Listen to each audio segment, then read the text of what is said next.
Alright, today we're gonna try J. There are multiple J's. There are so many different kinds of J. Very sleek, traditional, without the top parts, right?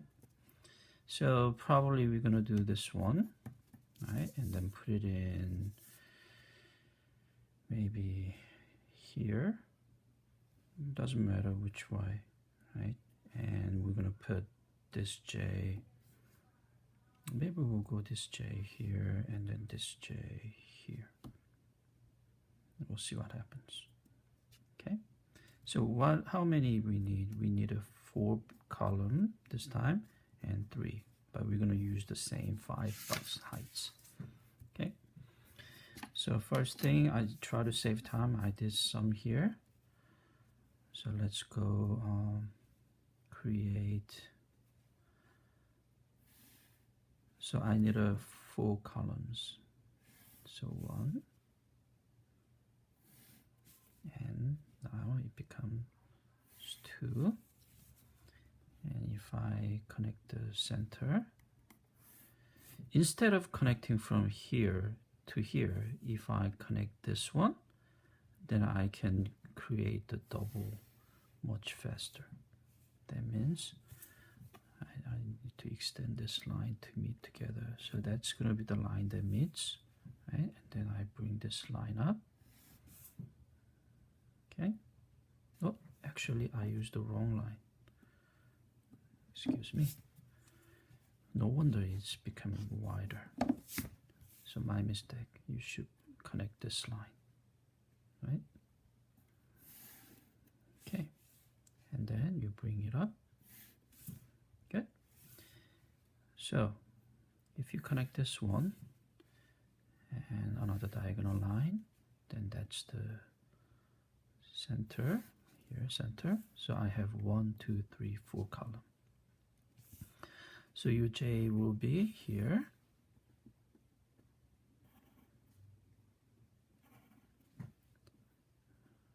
there,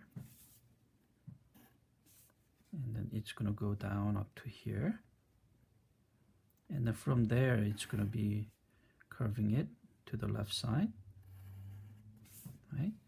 And this is the point, and then that's the point. So that's the middle. So we've been practicing. So circles will get drawn that way and this way, and the big one is the center, and it will draw the big, right, round circle from there. Okay, so always in 2-point perspective, this side and that side will be quite different. Okay, once you do that, what you need to do, start connecting the corner. Again, the circle, as soon as ruler goes in and then touch the edges of the curve, then that's the works like a corner. And then there is a clear corner, and then we have this top. Always stop when the letter blocks stops. Then here it stops, and this one is quite aligned, but see, it's slightly off, and then it goes this way, right? Okay, let's say I want to make the, you need to understand this part. This end and this end is different, okay? So if I decide to go, maybe I'll making it thinner so that way you can see better. Maybe I'll thin it out over there.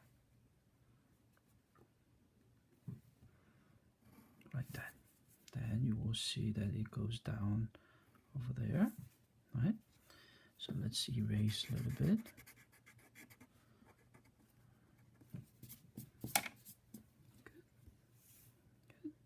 Good.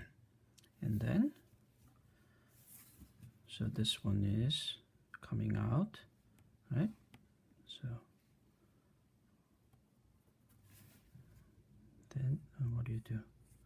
Just create a same circular. So if you, this is the middle, so if you draw down the line, that's the parts that you should meet, right there.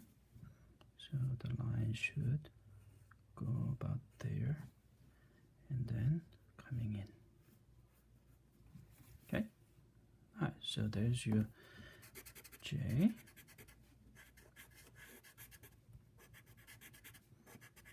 Right, so you can see better.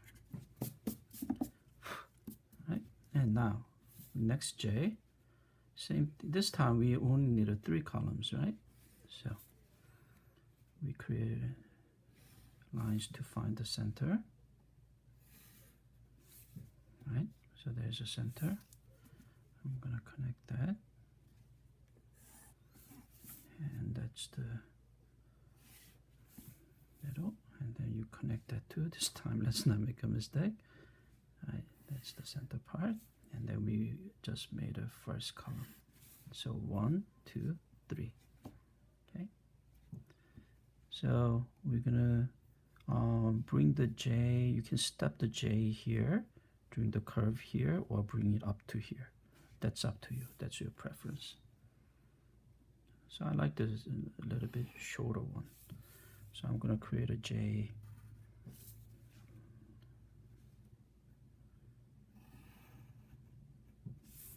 Okay, so I'm going to stop there. Middle. So your circle is going to go like that. And again here. Then from there goes, as you go down, what happens, it gets thinner, and you connect this part, and then from there it meets this part.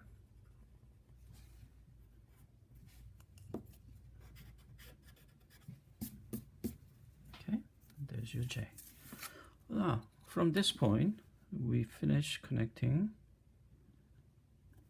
to the vanishing point 2, and there's one more down here. This is really simple one. There are not much to add. Now decide how thick you want it to be, right? And that's the parts. And from there you can draw the line to decide where it's going to start your circle. So this is the part that starts circling, and that's the parts it should go. Okay, and then there's your J.